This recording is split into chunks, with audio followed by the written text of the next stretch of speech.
Hi guys! Hi guys! Hi guys! Okay na. Box is the Audio-Technica 2035. Or kung ikaw yung tipo na gusto mo talagang karin. Hi guys! Welcome to my first ever unboxing. My name is Erandelle and welcome to Erandelle TV.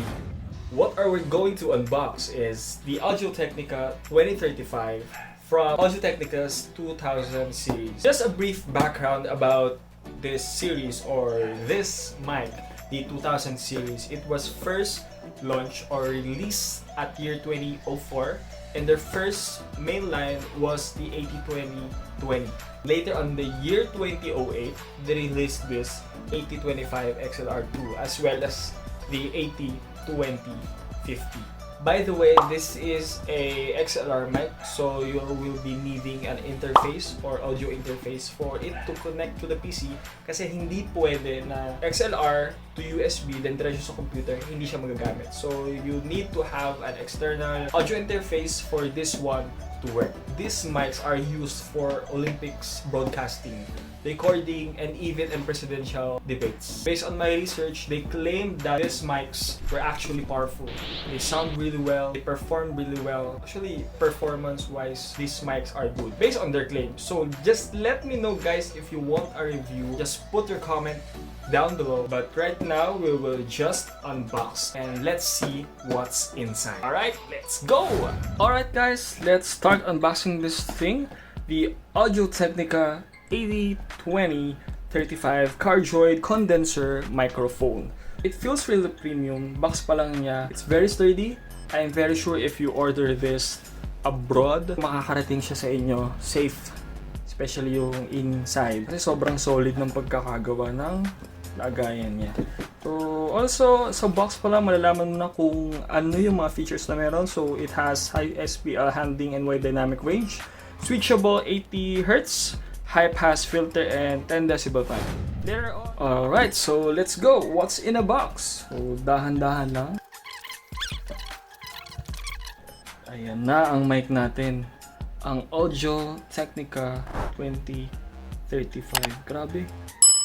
Sobrang bigat. Tapos parang gawa siya sa metal plastic. It feels really premium guys. Yung binahid mo talagang sulit na sulit. Kung kanina box pa lang, ito hawak ko na. Ako na nagsasabi. Sobrang solid ng pagkakagawa niya kumpara sa mga existing ko mic. Ibang iba siya. So ayan. Meron tayong mic. We also have documentations and specifications nung mismong mic. So, usually di ko talaga binabasa to. Ni-YouTube ko lang or ginugoogle ko lang lahat. Pero check natin mamaya. Yung pouch na naman. First time ko makita ng microphone na mayroong sariling pouch. Ayan. At ang laman ng pouch, wala! Shock mount. Yung microphone natin, meron na rin siyang libreng shock mount. So parang lumalabas, nakatipid ka na rin eh. Kasi magkano rin yung original na shock mount eh, no? Pero plastic siya. Gawa siya sa plastic.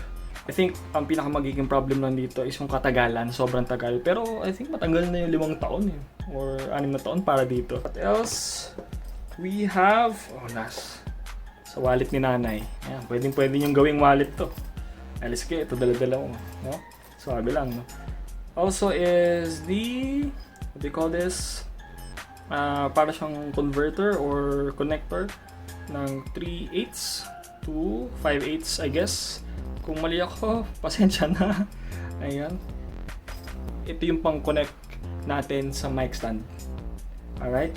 So, ayan ang laman niya. And also, hindi ko nabanggit kanina, yung lagayan mismo ng ating microphone. Sobrang safe cap talaga. So, nakalagay siya sa foam. And talagang saktong-sakto lang yung microphone doon sa mismong lagayan niya to make sure na walang galaw. Kasi syempre, 'di ba, you're planning to buy this abroad or overseas. Mahirap na kasi malay mo pagdating mo sa'yo, kalat-kalat na yung mga items mo or makita mo may mga marka na. But this one, The packaging is great. The items are all good. So lagay muna natin sa ibabaw ng ating keyboard. So pasensya na kung medyo magulo ang ating table. But then, again, we have what's in the box is the microphone. Ayan, yung pinaka bida sa lahat at sobrang premium. And kung mapapansin nyo, kung kita sa video or sa camera, sobrang laki ng diaphragm niya. So diyan ka lang pwede magsalita, and the rear, hindi siya gano'n nakaka-pick up. This microphone is best for vocals, recording, and even streaming. Especially nowadays here in the Philippines, very boom ang streaming industry. So I think it would be helpful sa mga gustong karirin yung pag-live stream, or even singers or recording artists. Alright? So ayan. And now, we go to the manual. So, AT2035 specification element, fixed charge backplate, permanently polarized condenser. Polar pattern is cardioid. Ito yung nabanggit ko kanina na may specific area lang yung mic na dapat doon ka magsalita para mas maging optimal yung boses mo or yung vocals mo or yung pagkanta mo. Frequency response is 20 to 20,000 Hz and low frequency roll-off 80 Hz. Ayan, hindi ko na sila maintindihan. Low frequency roll-off 80 Hz, 12 decibel octave, open circuit. Phantom power requirements 11 to 50 volts. So, itong mic na to, guys, kailangan siya ng phantom power para gumana at para mas ma-maximize nyo yung tunog niya, kasi hindi siya gagana effectively sa inyo kung wala siyang phantom power. So basically sa mga external audio interface, yung mga phantom power naman yun, or 48 volts. Weight 403 kg. So yun guys, ganun siya kabigat. 14 ohms. Sobrang solid niya. Iba yung feeling, sobrang premium. So accessories furnish or kasama is yung shock mount natin, 5/8. Solid yung pagkakagawa niya, pero gawa siya sa plastic. Siguro ang pinaka-hurdle lang nito is yung pagpaalis-alis yung mic sa shock mount. Ayan. Doon lang siya magkakaroon ng wear and tear or pagkaluma. Pero basically, it would be a good help sa inyong mic, lalo na kasama na siya sa ating microphone. Ano po meron doon? Threaded stands. Ito yung nabanggit natin kanina. Where are you, bro? Where are you? Oh, nalagay na pala natin.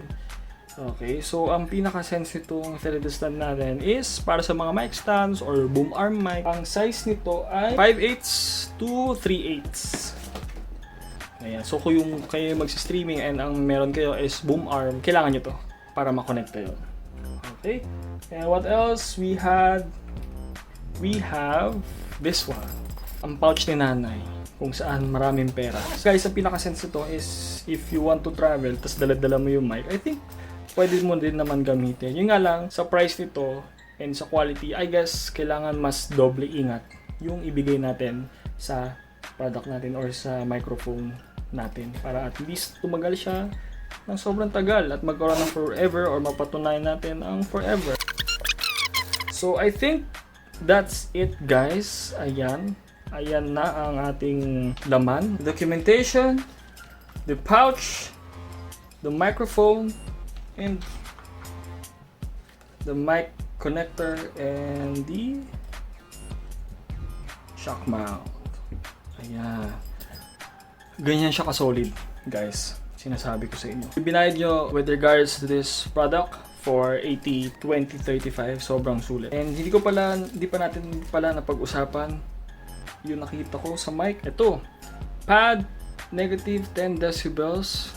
Ang pinakatulong nito is it helps handling high volume without any distortion or without any overload. Kasi kung mapapansin nyo, if you're using your mics, if you ought to talk to it or bigla kang nagsisisigaw, especially if you're streaming, there are times na ang lakas ng boses mo and yung sound mo distorted. So with this feature of this mic, sobrang laking tulong para at least hindi siya mag-overload or hindi siya magkaroon ng distortion. So yun ang ibig sabihin ng pad na ito is negative 10 decibels. It helps handling high volume without any distortion.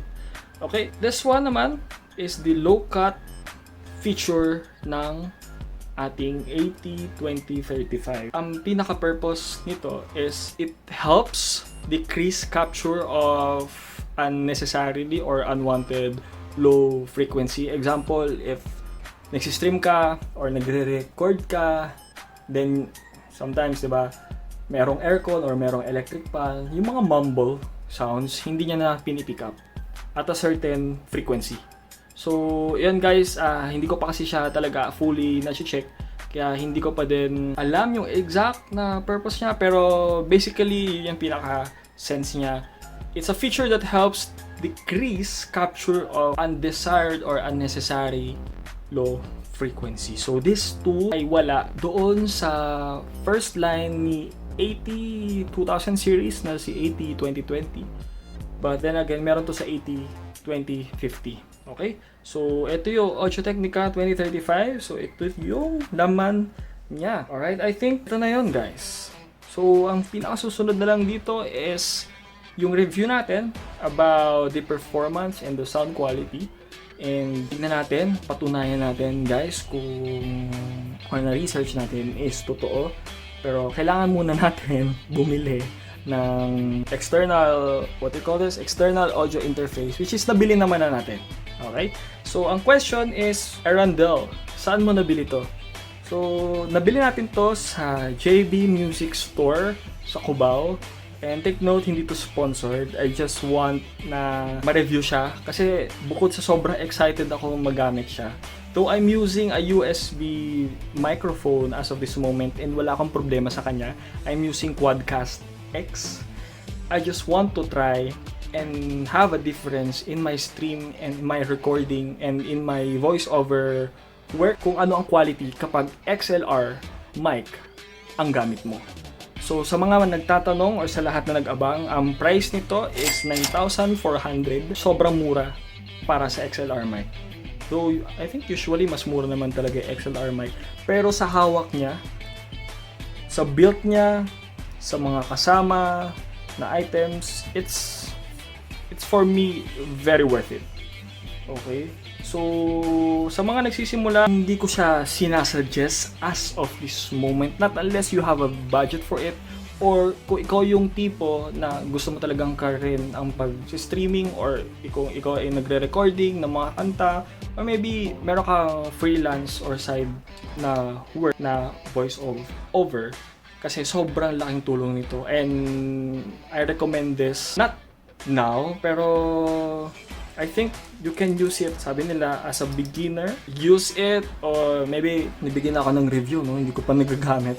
So I think that was based on my research. Pero kailangan pa rin kasi talaga natin masubukan siya. Kung paano ang bigay niya sa performance, kung gaano siya ka-okay.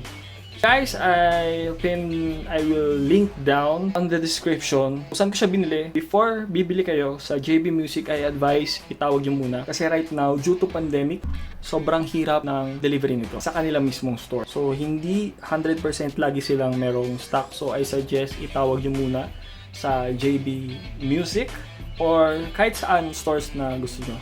Nagkataon lang na sa kanila ako unang bumili ng first XLR mic ko na hinintay ko ng 1 buwan, 2 buwan, dumating na. Okay? Pero hindi pa nagtatapos dito ang ating review, unboxing. Kailangan mo natin siyang i-check kung ano yung quality niya.